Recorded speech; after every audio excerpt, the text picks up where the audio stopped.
W legends Jerry Lynn and Mikey Whipwreck. Now, let's welcome your host, Mike Freland. Good evening. How are you? It's Front Row Material. My name is Mike Freland. It is Tuesday night. Hope you all are doing well. Thank you so much for joining us over here on our Twitch channel. As I said before, my name is Mike Freland. I'm joined by my beautiful, wonderful co-host. His name is The Ritt. Ritster. It's good to see you, my friend. How you been? Not too bad. Not too bad. Man, coming up on the holidays. Coming up to the end of the year. It is. It is. The end of the year. Can you believe that we're about to say goodbye to 2021? Freeland, I still can't believe that I am co-hosting the show with you. I mean, I know you're starstruck, and that's fine. I mean, a lot of people are. I know. I head down the produce aisle at the grocery store, and they're like, whoa, aren't you that guy? I sit there and loved working with Jerry and Mikey, you know. It was a dream come true. Yep. And then I showed up. Mm-hmm. You know, it's interesting that, you know, we've just celebrated over 3 years of doing Front Row Material. And I recently had a conversation with Mikey. I am talking about Mikey doing some specials with us as well. So we're going to be talking about that. Is also got a very special project that Jerry, Mikey, and myself are working on. Hopefully we'll be able to reveal some details about that coming up soon. But man, we got a great episode tonight. We don't just have any wrestler tonight. No, we don't. We have a very good professional wrestler. Quite possibly one of the best professional wrestlers, I might even say. Yes, I've known him for many years. We had him on Cult of Beardo a couple months back when he was out with his injury. And he put some news on Twitter that I was kind of shocked to hear. And I'm like, dude, I got to get you on the show now. I got to get you on the main show because I've got to know, you know. And, well, let's just cut to the chase. Let's bring him on right now. Bring him on right now. A very good professional wrestler is joining us tonight. Thank you so much for joining us, my friend. How are you? I'm doing great, man. Tired. I just hopped off the Peloton. So I'm a little out of breath at the minute, but I'm down here. I'm a little sweaty. I'm ready to do some chatting. What's up, fellas? How are you? The Ritt, it's good to see you again, man. Hey, it's always great to see you. And, you know, you and I, we have plenty of history together. And to hear the news of what you put out there is shocking to me. So I'm like, man, you know me. I'm a hustle and a bustler. I said I got to get you on the show. For one, to have everybody hear your story. And then I was trying my damnedest to squeeze out one of those 10 spots. You really did, brother. I give you all the credit in the world. I'm still hoping that match happens. That's one of 3 that I still don't have exactly finalized yet. So I might be coming back to you if it falls through elsewhere. Hey, I'm hoping I am number 1 on your list because she was banging at my door to try to get it. And I got everything. All I need is the okay from you. See, I almost hit you up again because I just seen Kurt Angle's going to be up PPW.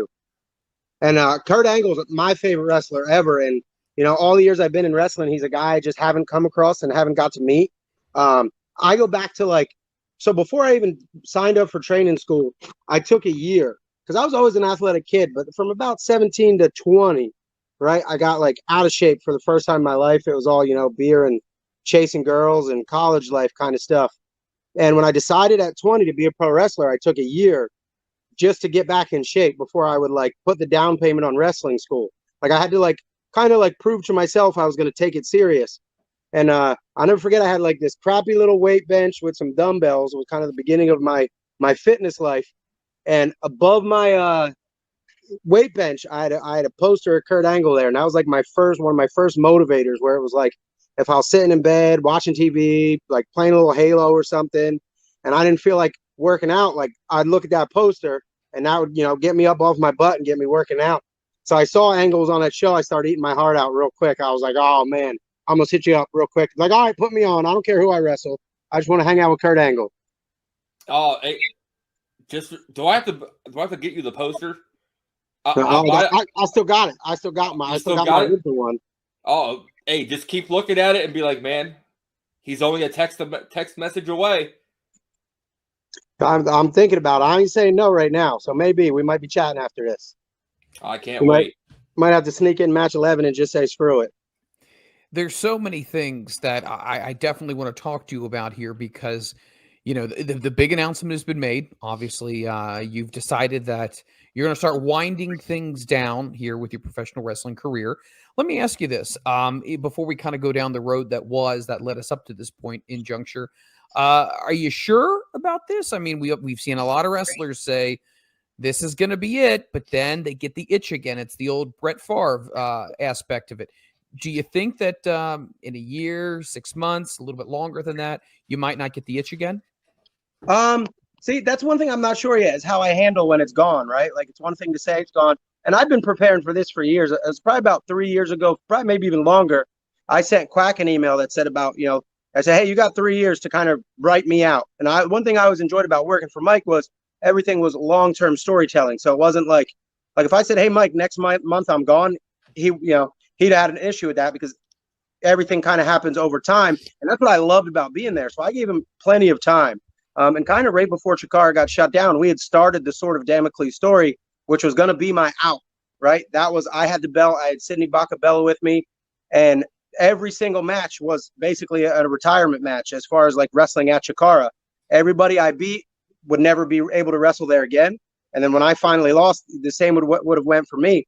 So this is something I've had in mind for a while. And it really just came down to like, I'm kind of at an age where I don't really see like a job in my future and doing this full time. So for me, it's just for the love of wrestling. And as much as I still love wrestling and I'm in great shape, I think I'm wrestling the best I've ever wrestled. Like I've got things more important to do Friday, Saturday, Sunday, and that's spend time with my kids. And I knew that was coming. Like I said, 3-4 years ago, I sent that initial email, and now I'm just kind of doing it in my own way. And it took a little bit longer kind of than I wanted, but I wanted to really give wrestling that serious try. Like in those 3 years, I was this close to my WWE tryout. I was actually in the PC, and we'll probably talk about that, so I won't go into details there. Then I broke my leg, so it was a rough 3 years, but I got to do a lot in those 3 years where I really committed myself to making wrestling a full-time living, even though I kind of fell short. But, I got to go to AEW a few times, which was really cool. So I got to do a lot in those 3 years, but I've known for a while it was coming. As far as will I ever wrestle again? Like, I'll be honest, probably. Like, to me, that's why people are like, oh, you're retiring. I like the word quitting for a couple reasons.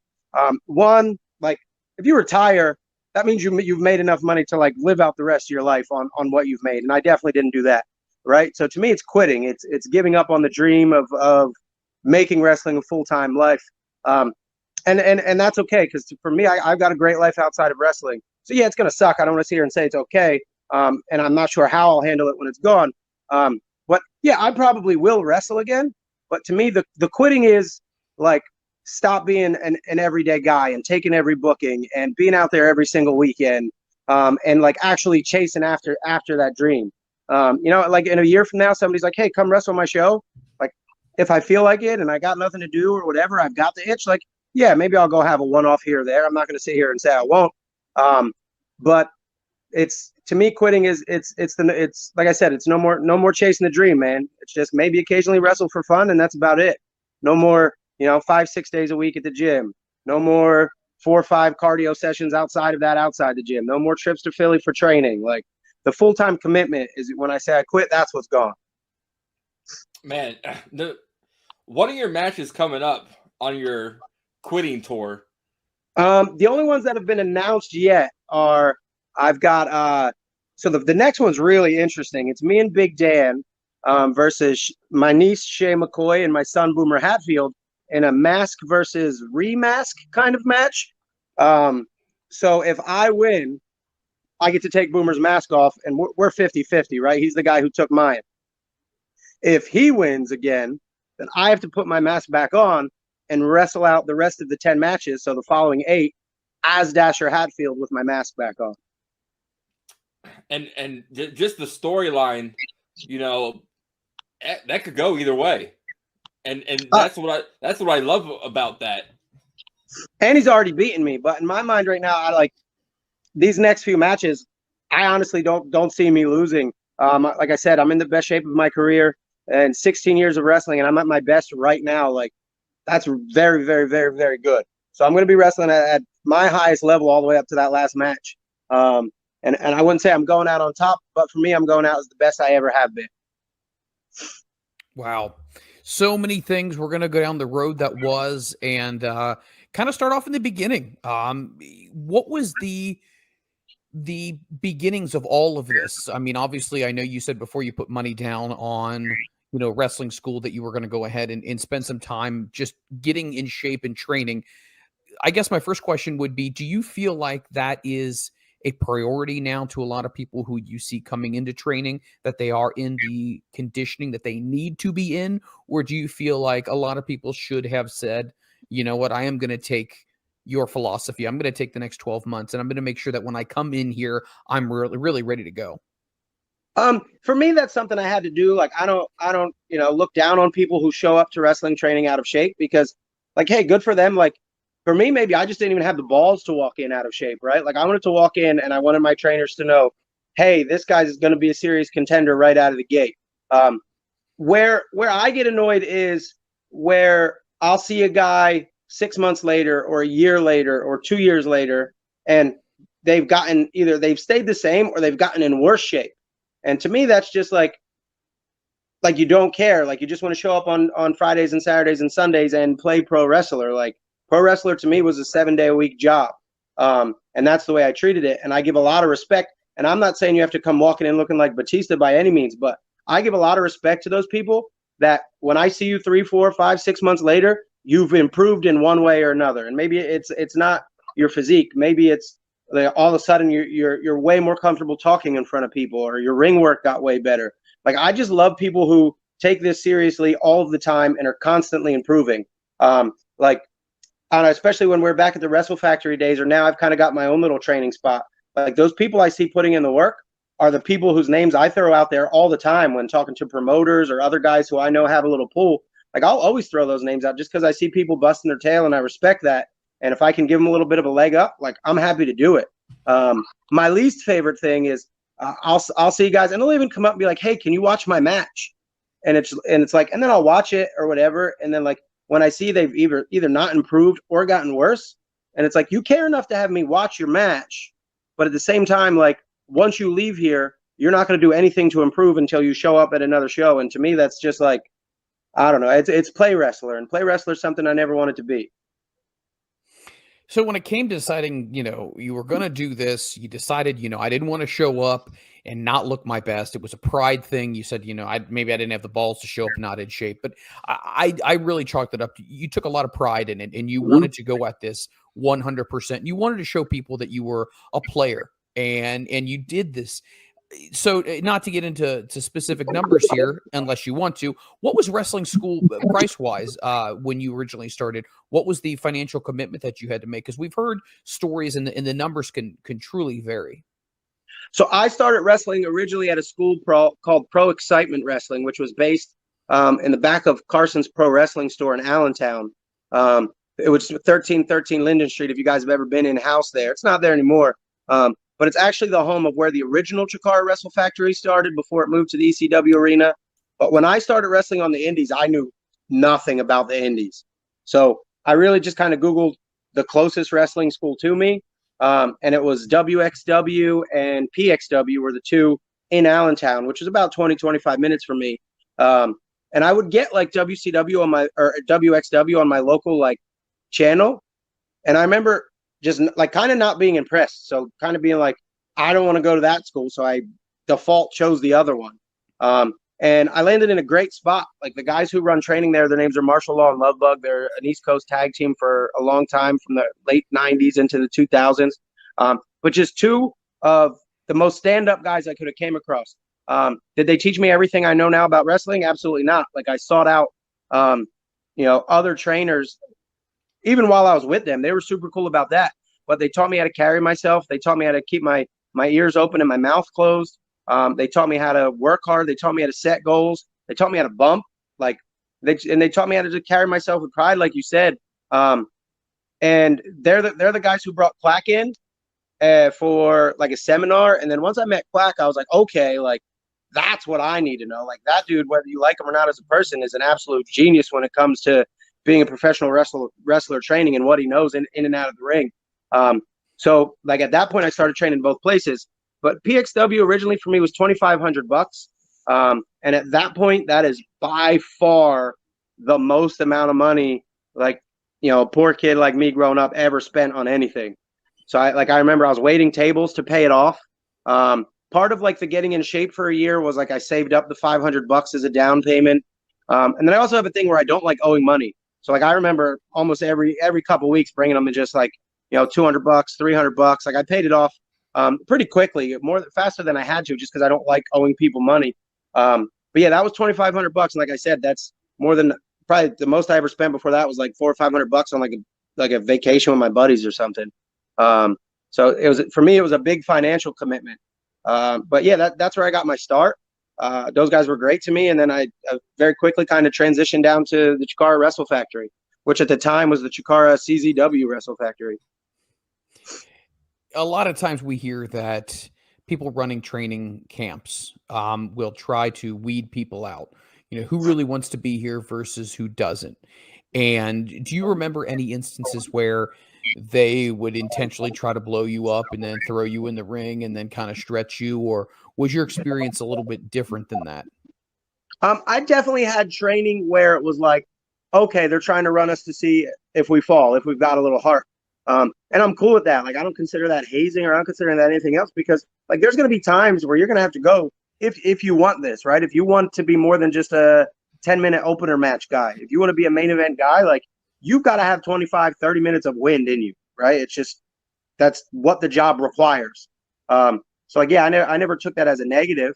And I'm a guy who kind of accepts those challenges. Like I can remember a day in the ECW arena, running time and drill till I threw up. And like, I'm not somebody who looks down on that or was like, hey, they were mean to me. Like, as a pro wrestler, I consider myself a professional athlete. So I don't think that was them being mean. I think, hey, that was me having real terrible cardio, because I don't even think I ran that long before I threw up. But it kind of definitely built me for the future and let me know, like, hey, if I want to have 25, 30-minute bangers, not 25 minutes of like rest spots and ha-ha spots, whatever, like 25 minutes of go, right? Like that's something that helped wake me up to what I needed to do. I was never hazed or like I've never been beaten up to the point where like I felt like somebody was trying to get me to leave or anything. Nothing like that, but definitely some really, really hard workouts that we went through. When you first walked into the training, and you said you trained at a couple different places, obviously once you were introduced to Mike, but was there anybody that you really gravitated towards, other people that were training at the same time you were, any relationships that you started to build with people that you maybe even continue to this day? First day I was ever at, second day. First day I was ever at Chikara Wrestling training. It was literally me, Quack, Claudio, and this guy, Angel Del Fuego. And the three of them, Angel Del Fuego is from Mexico, and the three of them all speak Spanish. So here I am walking into the ECW arena for the first time, which I am a huge ECW mark. Like ECW saved my love of wrestling as like a 13-year-old kid. My dad would take me down to Ag Hall to see it. So just going to that building alone for me was like already very like overwhelming and had me a little anxious. And then I walk in, it's Quack, Claudio, Angel Del Fuego. They're all speaking Spanish the entire training. And then there's me just trying to keep up with like some of the best wrestlers in the world. Second time I went down was like a joint CZW Chikara training. There was a lot more people there. I remember the first time I met Danny Havoc was that day. But the guy for me was Tim Donst. I remember like meeting him at training that day. We hit it off right away. And then I remember getting stuck in traffic on 76, and I looked to the left of me, and he's right next to me. So we were like kind of goofing around in the car. And I feel like that was the day we bonded. And he's a guy I don't see a whole lot anymore, but we definitely text and keep in touch. I would say he was like my first like real friend that I made at Chikara. And it was almost immediately. Like I said, the first time we met at training, like we hit it off right away. How long did it take before Chikara really kind of morphed into what a lot of us are familiar with, as far as a lot of the Orange Cassidy type of wrestling? where it is more character based. Was that necessarily the way it was from the get go when you first were there, or did it take some time before it kind of got to that point where then you would have your Colt Cabanas coming in and there was a lot more entertainment that was factored into it in addition to the wrestling? I mean, I wasn't there out of the gate. I joined Chikara maybe 5 or 6 years after it had been built, but I went back and watched a lot of those early shows, and that was Chikara out of the gate. And that's what I was attracted to first and foremost. Like my love of ECW, I think, came from it just being different than everything else that was offered. Not necessarily the blood and the gore and whatever. It was just different. And as a kid, like I'll never forget, like my cousin being like, "Hey, you got to check out this wrestling at 11 o'clock on MSG on Tuesdays," and mom being cool enough to let me stay up on school nights, and I was in love right away. But I loved the camaraderie and the brotherhood and just like how together they made something special in wrestling. And getting into wrestling, that was my first goal, was to find that. Not Mondays, right? AEW wasn't a thing at the time, but not TNA, not Japan, but to find that, like a group of people who were going to change the landscape of wrestling. And the first time I ever went to a Chikara show, actually, funny enough, I rode in the car with Orange Cassidy. Orange Cassidy, myself, Lucky, and Dan Champion all went to high school together. I wasn't really friends with any of them until I started wrestling, and then I knew they wrestled, so I like reached out. I was like, "Hey, remember me from high school? Like, I'm doing this now." And so I rode to the show with Lucky and Orange Cassidy, and the first time I watched it live, I was just like, "This is that thing. This is that special thing that I'm looking for," and I could just sense it right away. And to me, it was kind of what you just mentioned, where it was completely different. At that time in 2006-07, like everybody wanted to be like ECW Junior still back then, like Attitude Era, like at least the indie shows I had been to. It was like everybody had a cool name and whatever, the pleather pants and all of those things. But this was different, and the wrestling was still great. Like people still remember the hokiness and the goofiness, but some of the greatest just straight up wrestling matches ever happened at that place in my mind. And I could be a bit of a homer saying that, but I'll believe what I want. But yeah, so as soon as I saw it, I was like, this is that special thing. So I already knew I was training at the right place.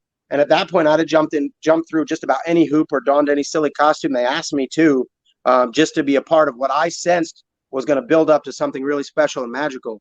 And definitely by like 2011 through 13, 14, at least for me, that was like when the company peaked. And at that point, like I remember PWI, we were voted the best wrestling company in the country. I think behind UFC was one, and that's not even wrote, so they didn't even count.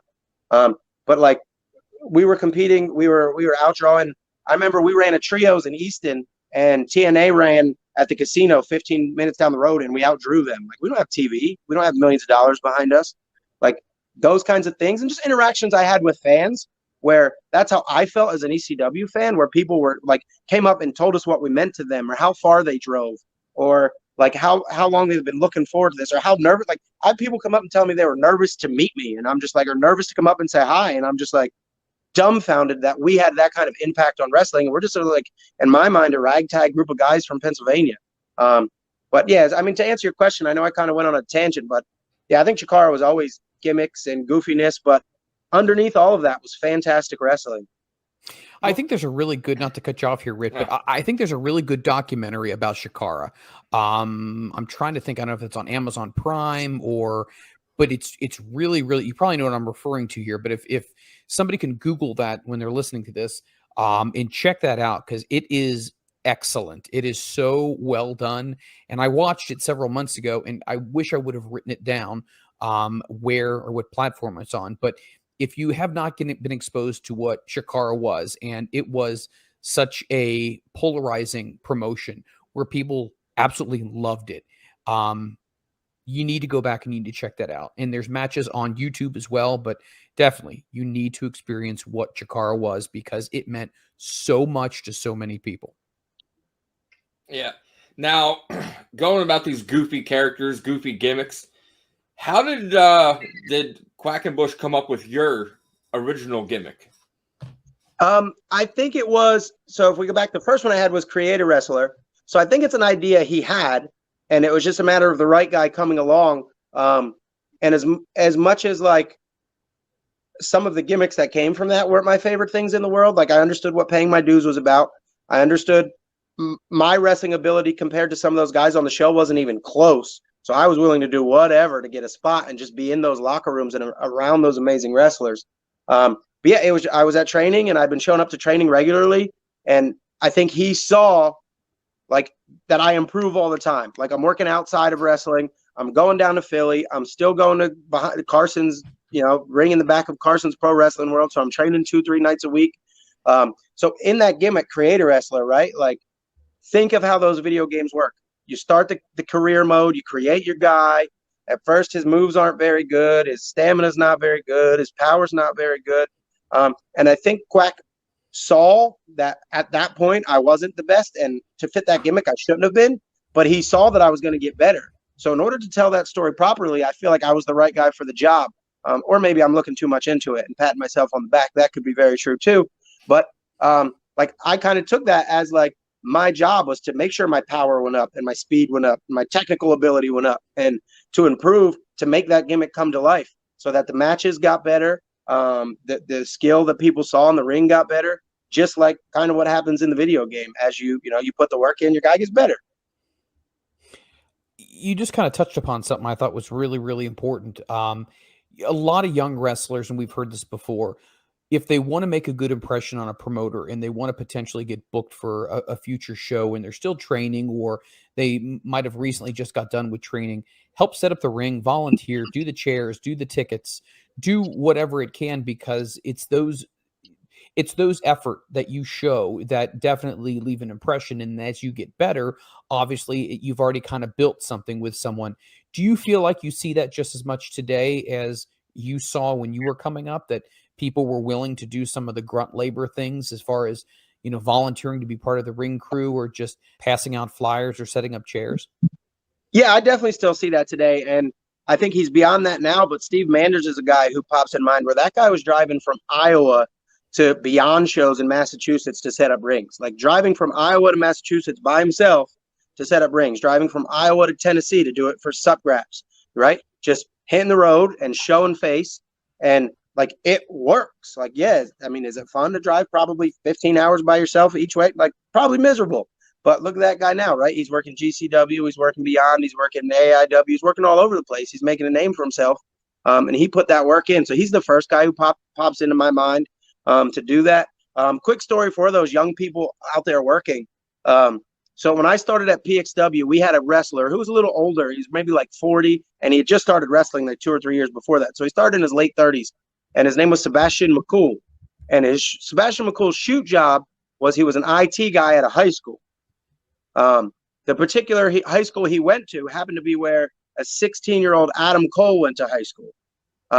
So Adam Cole would come to PXW shows before he started training at CZW just to be around wrestling, just to set up rings, just to set up chairs, just to ask questions, just so people knew who he was, right? And I'm pretty sure it worked out all right for that guy. I think he's doing okay for himself. So there's an example of, one of the top 5 wrestlers in the entire world, right? At 16 years old, just getting his face out there, making a name for himself before he ever had a chance to start training. In Pennsylvania, you can't start, I don't think, till you're 17 or 18 or something. I don't know, rules are silly, but like, yeah, that definitely works. I do see people out there, and usually 2-3 months later, I see them getting spots on those shows. Like, it's an effective strategy and it works.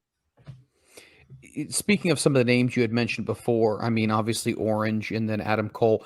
Looking back now in hindsight, which is it's always 2020, was there something that you could see in some of these people early on that you thought, okay, there is something different about them? There's something different, and they really, really, really seem to want this more than anyone else I know? Or was it not necessarily, and that maybe just kind of grew over time? I guess maybe I'll jump on the Orange Cassidy bandwagon here. Like, that guy's a genius in and out of wrestling. And like I said, we went to high school together, and I'll never forget. So in high school, he played soccer. He was about 120, 125 pounds. And I never forget just knowing him as this kid who just real smart, like honor roll type of kid, loved wrestling. Like, they had a backyard wrestling fed and all this stuff. And I remember him like, I'm going to be a pro wrestler one day. And like, me being like, look at this kid, like, this little soccer player kid, 120 pounds, right? And I knew those guys started, like, that's all they ever, like, especially him. Like, I think Lucky wrestles just because he loves to wrestle. Dan the same way. But like for Orange, it was always like wrestling or bust, even though he has multiple college degrees. Guy's super smart. But very early in my career, when like I said, I was lucky enough to travel with him, I could tell like he had up here what a lot of people would never have, right? He knew how to build matches. He understood characters. He could produce whole shows. He could edit, like anything involved in wrestling. That guy took the time out of his life to learn how to do it. And I never forget one time I built like an 8-man, might have been a 10-man at an ECW show or at the ECW arena during a Chikara show, and Shinron was in it. And I remember Shinron coming up to me and being like, man, how you learn how to put those matches together like that? And I just pointed at Orange Cassidy and I'm like, when that guy talks, I'll shut my mouth and I'll listen, right? So everything I just did was something I basically ripped off from him, like, you know, patterns of matches, blueprints, things to do, ways to make everybody important, blah, blah, blah, blah, blah, blah, blah, blah, blah. Like, that dude's a genius. And I think he's naturally an intelligent person, but that doesn't get you where he's at. He's busted his tail since he was, I met him when he was 14 or 15, and wrestling's all he's ever wanted to do, right? Like, relocated to Philly, training all the time. He used to, I'll never forget this. He was a trainer at the Wrestle Factory, and his classes were Monday nights. And I'll never forget, always like, dude, I don't know how you do it. When we pull in, like, we'd be on the road all weekend. We'd get home, like, driving Sunday night. We'd meet at a park and ride. We'd get back to the park and ride like 3, 4 a.m. Like, so this is now Monday morning, right? We're all complaining that we got to go to work Monday. And this dude not only would go to work, but then go run his training class. And then I remember, like, when Quack asked me to be a trainer, my first rule was like, hey, I'll do it as long as my class isn't on Monday. Like, I need Mondays to, like, get through work and come home and chill out. And so I was like, you know, I got lucky enough to get, like, the Wednesday 6 o'clock slot. That was nice. But that dude did that for years, right? And he is getting everything in the world he deserves these days, and I love every second of it. And see, that's the thing that I love to hear about people. These are stories that you're not going to hear traditionally. These are things that really make you, if you've already really liked someone or you've gravitated towards someone, and then you hear these stories of how much time they've put into it and how much they've loved it and just their work ethic and their drive. It's like, it even makes you want to support them even more. And I think that's awesome that you know, built a relationship up with him. Let me ask you this. So as you're going through this process and you're training and whatnot, you did kind of touch upon etiquette. You know, shut your mouth, open your ears. Was it the same principles before as, you know, when you first get into your first locker room, you know, shake hands, sit down, do your thing? What was instilled in you as far as what was the proper way to do it? Because we've heard varying stories about what you should and what you shouldn't do. Yeah, and then, like, it's kind of gotten a little more loose, I'd say, with COVID, because some people are just like, I'm not touching everybody's hand, right? Me, I'm a very laid back guy. Like, it's not going to ruin my day if you don't come up and shake my hand. I'm not going to call you out for it. I did just have the other day, I wrestled for New South, and they rented a building out right outside of Philly. But the owner of the building at the end of the show, like, really wanted to fight me because when I got there, apparently I missed him. I went around and shook hands. Apparently I missed him. At the end of the show, all of a sudden, like, I asked him if he could turn the music down so we could, like, film something, and he started bugging. And I'm like, my only response was like I'm not like a crap starter by any means, but at the same time, if you're gonna run your mouth, I'm not gonna sit there quietly. But my response was literally like, dude, I'm the nicest person in this building, and I'm the guy you decide you're gonna sit here and yell and scream at. So almost like kill him with kindness while he's trying to, like, yell and scream in my face. So I guess to some people, saying hello is very important. The reason I do it and the reason I'll continue to do it and tell people to do it is just because, like, you never know, like, who in this building is a promoter somewhere else. Like, the guy on music could be a promoter that you never met, right? That could be your next booking. Guy taking pictures, or the guy even running jackets from the ring, like, could start his own company in a couple months and take off. And you want that guy to be on your side. So I'm not saying, like, I do it out of tradition. I do it because it's in my own interest. To make sure I know everybody in the building and I'm friendly with everybody in the building. Because in wrestling, I feel anyway, you need as many friends as you can get, because you never know who you're going to need to call to be like, hey, I saw you on this show. Like, any chance you can give me a spot on that show? Or at the same time, maybe you can do somebody else a favor. But I highly recommend you shake everybody's hand and meet everybody. One, because it's tradition, but two, it could really help you out in the long run. The other thing I really remember being hammered home by Marshall Love was wipe your feet before you get in the ring. And that was something I always it just kind of stuck with me because they hammered it home.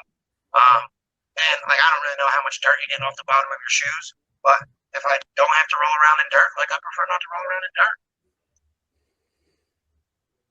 Yeah, no, I agree with you 100%. I feel like it's that's a big part. Etiquette, and another thing we've heard about from a lot of people is wash your gear, don't stink. I just want to kind of get your take on that as far as obviously when you were training is probably something that you picked up on. Just because it seems like just from the vibe I get from you, cleanliness and just doing the right thing is an important thing. And then obviously when you start going to shows and whatnot, you probably start picking up on personal hygiene etiquette. So what were some things that you picked up early on that you would pass on to the next generation of wrestlers when it comes to something like that? I'm not going to call anybody out, but I know stories of guys losing really, really good bookings because they smell bad. Like bookings other people would drive across the country for. They lost because they couldn't wash their gear, right? Nobody wants to wrestle with a stinky guy. Nobody wants your stinky gear all over them. It's one thing if we're stinky after we wrestle, like anything, we'll high-five each other because we know we worked hard. But yeah, no, I don't know. Just wash your gear. Like, I've seen people put, like, I don't know, different things in their bag so their bag smells good. Like, I just bring I don't think there's much to it other than if you wrestle in your gear and you sweat in it, bring it home and wash it. I think it's that simple. Wash your body, put deodorant on. Like, these are things I think you should do even if you're not a pro wrestler. Like, you wear your clothes, wash them. Stink, take a shower. That's just common courtesy anywhere, I feel like. Yeah, it is a big turnoff. I had a guy, it was actually a guy who flew me somewhere to wrestle him. It wasn't even a promoter, it was a wrestler. He's like, hey, if I fly you here, will you wrestle me? I was like, yeah, all right, cool. And I thought the world of him. He was a young kid, like 2 years in.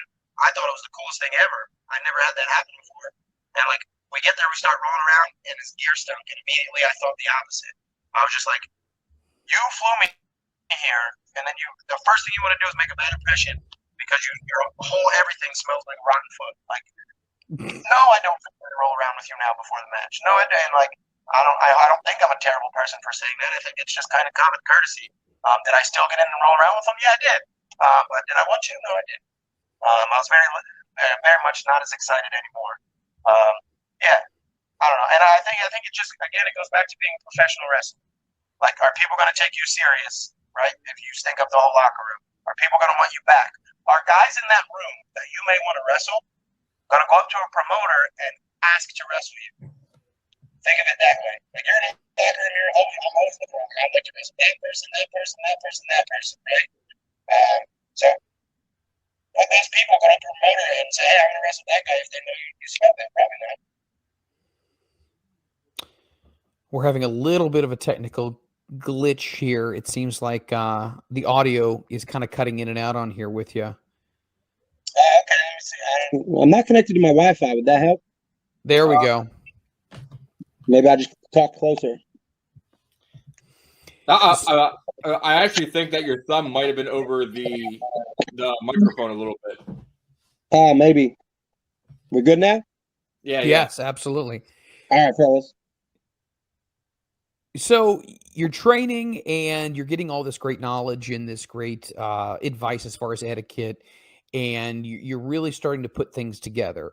What is it like once you graduate from training or you complete your training, however the promotion chooses to handle it? I don't know if there's like a graduation or something to that nature, but what was it like trying to get your first bookings? I mean, obviously you had that relationship with Mike. Was that something that getting bookings was a good transition for you, or were you trying to rob Peter to pay Paul as far as trying to get your first booking?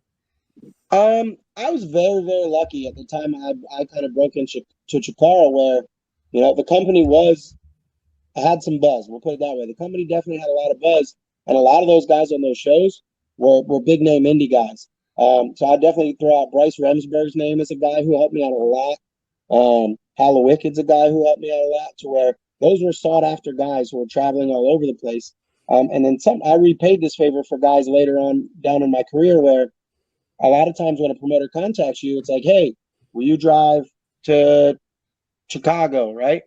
And they know you don't want to do that by yourself. So then they don't want to, maybe what they paid for me to go later on in my career, they don't want to pay for 4 guys. So a lot of times it's like, hey, can you fill up the car for a cheaper price? And that's how I got started. Like Bryce would get me on shows and I would take I just wanted to go, right? Like I didn't care what they were paying me. I just wanted to be in the car with these guys, learn what they had to teach me, and then really go to all these different places and states and wrestle. So definitely having sought after guys around me helped a lot. And I would just be always available. Hey, can you get in this car? Yep. Hey, can we take your car? Yes. And just kind of be the best team player I could be while I was in those cars, so that those guys would keep asking me to go places.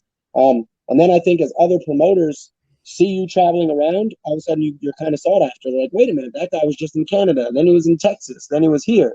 And then promoters, are like, then they just straight contact you and are like, hey, what's it going to take to get you to come and wrestle for me? So for me, that's kind of how it worked. Like I said, it was right place at the right time, and being smart enough to cling on to Chikara and like, again, carrying myself as a professional, so that like when Bryce was trying to fill a car, he didn't want to take the stinky guy. Like he didn't want to take the guy who was going to, piss the promoter off. He took somebody who can carry themselves like a professional. At that point in time, and that's probably more important than having the best match on the show. Well, you've had a long career.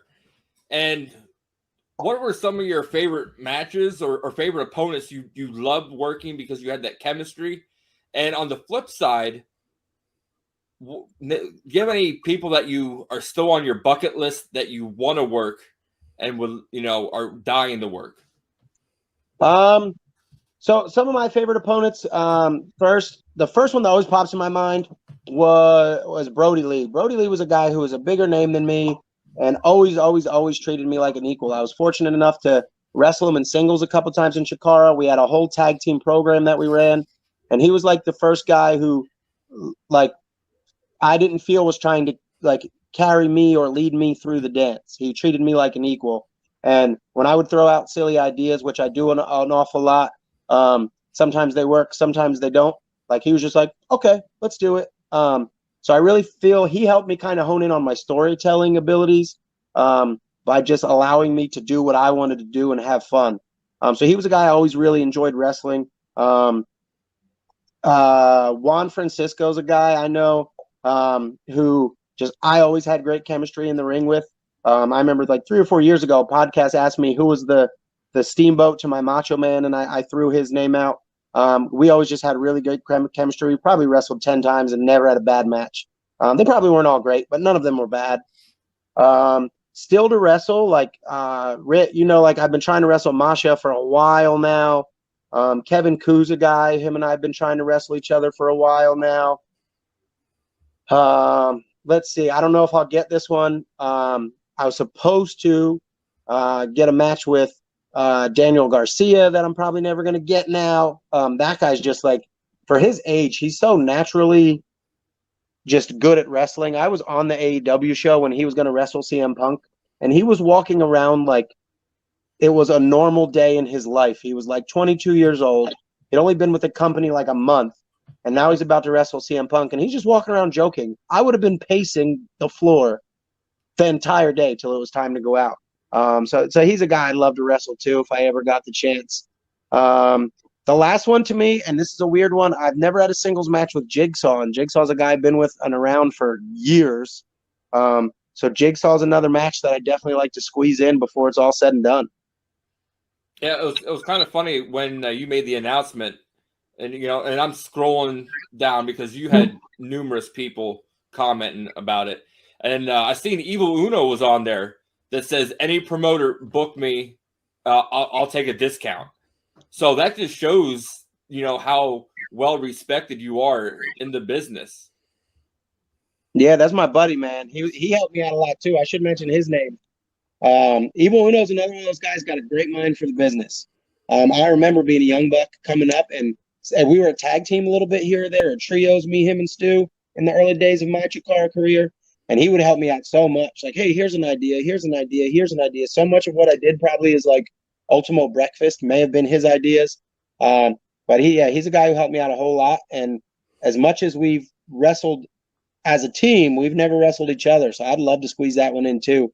The promoter from C4, I think, was trying to make it happen. His name's Mark. He's a fantastic guy, but I do hate his stinking guts because he only runs on Fridays and he doesn't run in the summer. And as a teacher, I can't get to Canada on Fridays except for in the summer. So I used to go there a lot in my early days of wrestling, and then once I became a full-time teacher, it kind of stopped. But he's never stopped trying to book me. Like at least once a year, he'll hit me up. Hey, can you make it? Can you make it? Can you make it? So I really would have loved to have been able to get up there one more time, and that probably would have been the Uno match. We probably would have made it happen up there. That's Uno's one of his home companies. Yeah. So, you said earlier that, you had about, 3 years ago that you were like, okay, this, I'm going to kind of wean myself out. And you mentioned a WWE tryout. So how did that come about where you were down at the Performance Center? It was two people. So that was like when Quack was kind of in and out of there. I know he put a good word in for me. And the great fellas from 2.0 put in a good word for me and, sent my information down. I got the call that I was going, right? So I'm all excited. I'm anxious. I'm nervous. I'm getting, in the best shape I can get to go down there. We got there on Wednesday. I want to say it was March 12th or 13th, 2020. Yeah, we're going to be in 2020, which you guys probably know exactly where you were that night because that is the night as we are sitting in our hotel, right? I'm in my hotel with my roommate. He's a wrestler from out in Chicago area. All of a sudden, NHL shuts down, NBA shuts down, NCAA shuts down. My phone's blowing up. It's like Gulak texted me, Shane Matthews texted me, and they're like, guys, like they are not setting up the Performance Center for you to come. That Wednesday, they filmed NXT there, and now they just realized they weren't going to be able to film SmackDown in an arena, so they were setting up to film SmackDown Friday. So Thursday morning, we were all brought into the PC, and they were just like, hey, guys, this was a good idea Monday. It's not a good idea now. We promise you can all come back, but we're sending you all home right now. So I was like, a day away from actually getting to go down there and do my thing. And then they did invite me back the following year. And my luck, they invited me in April, and I broke my leg in May.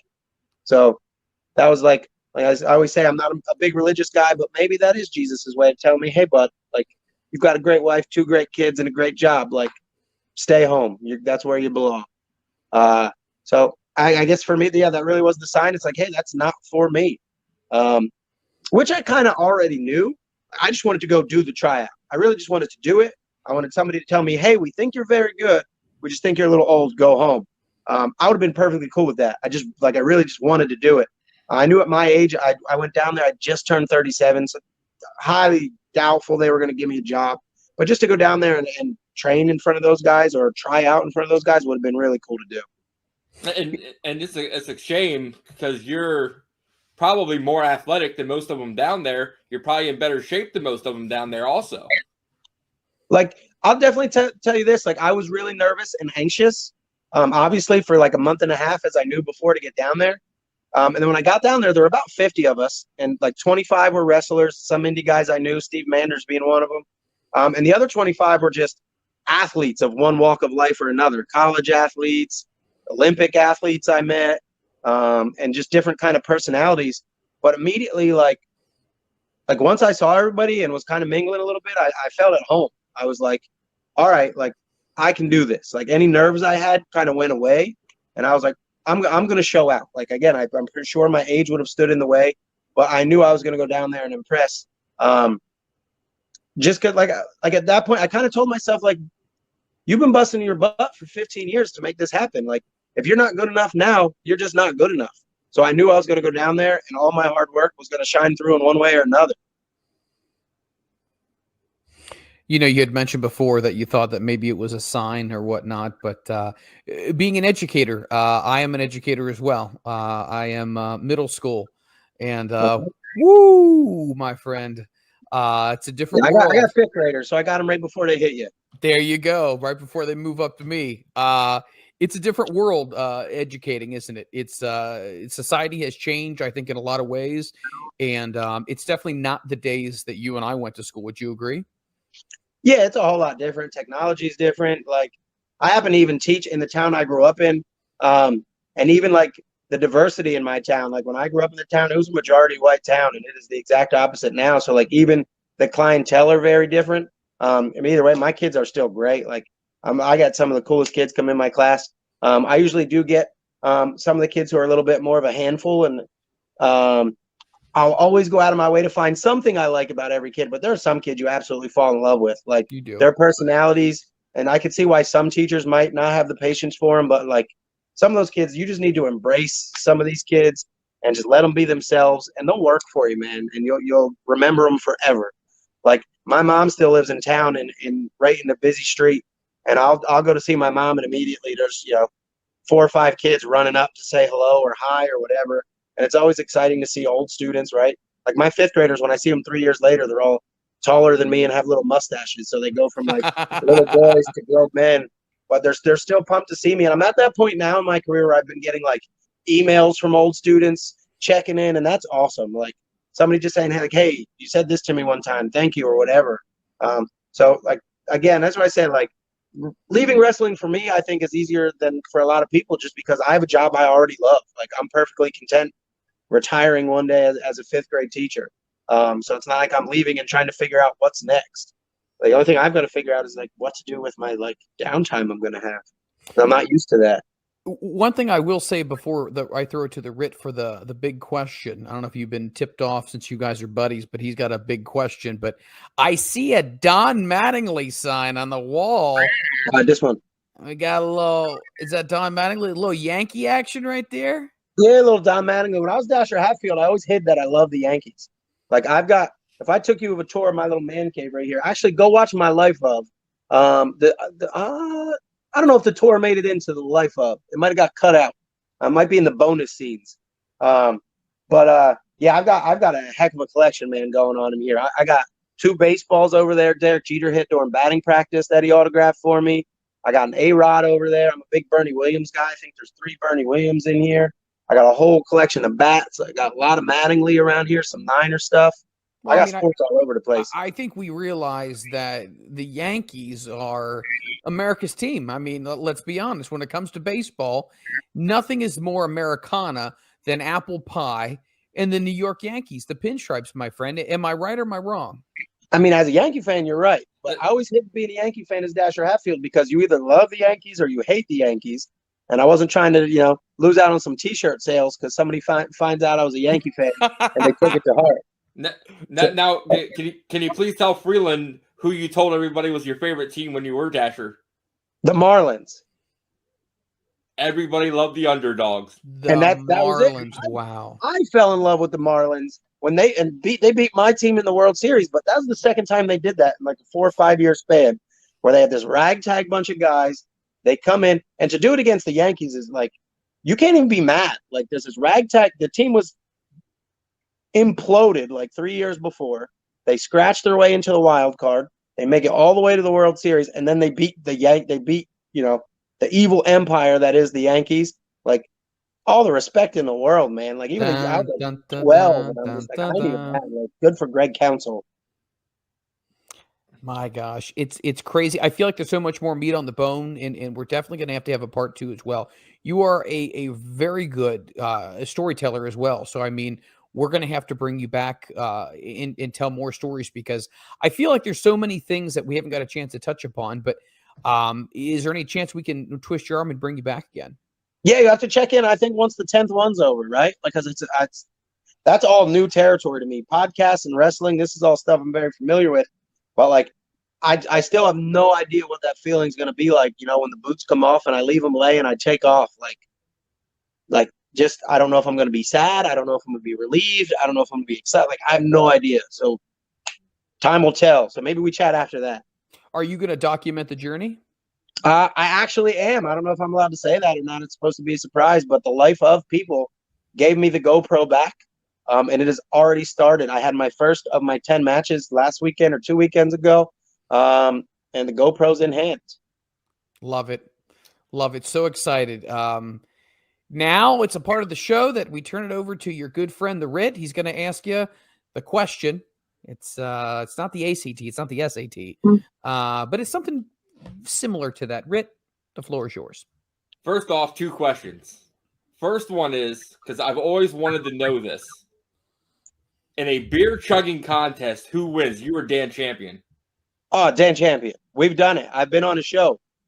His little thing. He came and visited me when I broke my leg and had surgery.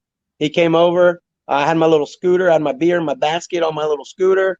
And we had a little chug off. But yeah, no, I got nothing for Dan. I've seen him take down beers, and it's like, good Lord. It's like, one swallow.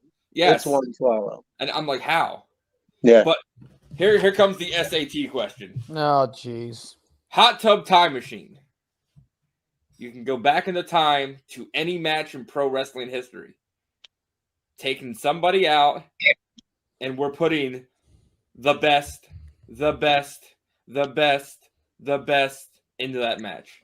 And if you don't know the inside joke there, you're going to have to watch some of those matches. Ooh, this is a tough one. And you might have to help me out. So I'm having trouble remembering who else was in this match. There was a Kurt Angle WrestleMania match, and I could totally be making this up. I've been hitting the head a lot. That was a triple threat. Anybody remember this? Kurt Angle, Rey Mysterio, Randy Orton. That was WrestleMania 22 in Chicago, I believe. There you go. I'm taking Randy Orton out. I'm wrestling Kurt Angle and Rey Mysterio at the same time. That's got to be the coolest freaking thing ever. Like, Kurt Angle's my dude. Rey Mysterio is just the greatest high flyer of all time, so I'd love to base for him a little bit. Like, that would be so much fun. Nah, I'm sorry, Randy Orton. I know you're the GOAT too, but out of the 3, you're the one who's got to go. Or if we could just make it a 4-way, that would be even cooler too. But if somebody's got to go, see you later, Randy Orton. Give me Angle and Rey Mysterio. Man, that's the first time we ever heard that. And wait, is it? Oh wait, I thought my phone was ringing. I thought it was you. Hey man, what's up? I'm free on the 15th. What's making it worse is I am free on the 15th. Well, hey, don't put that in Ritt's ear, because I mean have you ever had a chance to work for AAW up in Chicago? No. And that's like I'm a little grumpy about that, because my good buddy Sidney Bacabella knows those guys really well, and I know Dr. Keith very well. And Sidney has always been like, hey, I'm getting you booked there. Hey, I'm getting you booked there. Hey, I'm getting you booked there. And I don't think Sidney's lying. I just think somebody says, yeah, we're gonna, and then never gets around to it. So, man, I don't know. Maybe I'm not their cup of tea. I'll talk to a little birdie. Hey, you do it. You make that happen. Hey, I would love to see you and Josh Alexander. That should have happened by now, I feel like. Yeah, I feel like we'd go in there and bang pretty hard. And he's a guy like me who I feel like it took him years to get as good as he is. Like, he's a guy I remember meeting in Maryland a bunch of years ago. And then just watching the evolution from afar. That's a dude who's got some years in and some hours of just work to get great like he is now. But last question ahead. I want to ask you really quick. I know we're pressed up against the clock. Am I going over, Ritster? Am I with time? Well, he is a superstar, Freland. He is. He's got things to do. Best guy in the business today, right now. Best guy going right now. Best girl going right now. In your opinion, you're going to start a company. You got to pick one guy, one girl. Ruby Soho, just because I love her so much and she's so amazing. She's such a good professional wrestler. Best guy going right now. Maybe I'm going to go with to me, Daniel Bryan's wrestling out of his mind. Bryan Danielson, again, is just so much fun to watch right now. But I'm going to go Wheeler Yuta just because he's a guy I've watched him evolve and become what he is today. And he's just flawless, and he's so fun to watch, and he works so hard. So not that I think he's on the level of Bryan Danielson by any means, but he'll get there. I have no doubt, and rapidly. He gets better and better and better and better and better every time you see him. Awesome. Brother, this was so much fun, and like I said before, we were going to touch base with you again. We'll probably be touching base with you, either myself or Ritt, on probably some dates as well thrown your way, just to see if your schedule is open. But I can't wait to get a chance to talk to you once this journey has ended and see what's next for you. I appreciate you guys having me on, fellas. Have a good night. Hey, do you want to plug where we can? Where you? Oh, that's right. I forgot the plugs. Oh my goodness. Jeez. I'm over it. What a schmo. What a schmo. Plug Come on, whatever Instagram you want to somewhere. plug. T-shirts, Um, websites, all that good stuff. I'll be at Restival. I'll plug Restival. It's going to be a great 3-day weekend run by the great folks at Beyond Wrestling. But I'll be wrestling for Pizza Party Wrestling on the 30th, and I'll be wrestling for a Sup/Action wrestling show on the 31st. And I'm really, really excited about it. Nice. All right. Hey, Well, that's going to do it. Thanks for Rickster, stopping by. I this has been appreciate it fun. always. And when a date opens up, you let me know. Front Row Material sponsoring that match. You're a beautiful man. I appreciate you. So, all right, fellas. Have a good one. Yep. You too. We'll talk to you soon. Thanks. Take care. All right. A very good professional wrestler. Many may say a fantastic professional wrestler, even a better human being. A fellow educator as well. Got nothing but love for that. And I love the fact also that, you know, he seems content. He seems like, hey, you know what? When it's time to walk away, it's time to walk away. You know, I got a great career that I love, and I love to hear that he loves teaching 5th grade. People like me need people before they get to middle school to be a good influence on them, and wants to spend more time with his wife and kids. And I mean, that's what life's about, and I think that's awesome. So good for him, and can't wait to see what happens in the next 10 matches. But you and I need to put some message in some people's ears, if you know what I'm saying. Freeland, he already has all 10 matches booked. 3 of them he said were, not 100% confirmed. I am on the ground floor. He said he will come to me first, and Front Row Material will sponsor that match. And he's been dying to get a very good professional wrestler versus Masha Slamovich. Man, I think we can make that happen. I've talked to both of them. They're ready. Let's do it. So, sponsored you by Front Row Material. I like it. I like it a lot. Wait. Well, hour 1 is over in the books, but hey, just want to throw it out there. That was this week. Next week, Freeland, guess who's stopping by? Tell me who's stopping by. Bam! There it is. Angelina Love. There she is, guys. Do not miss it. It's going to be on the 28th of December. Angelina Love stops by Front Row Materials brand. She talks all things wrestling, what's going on in her career.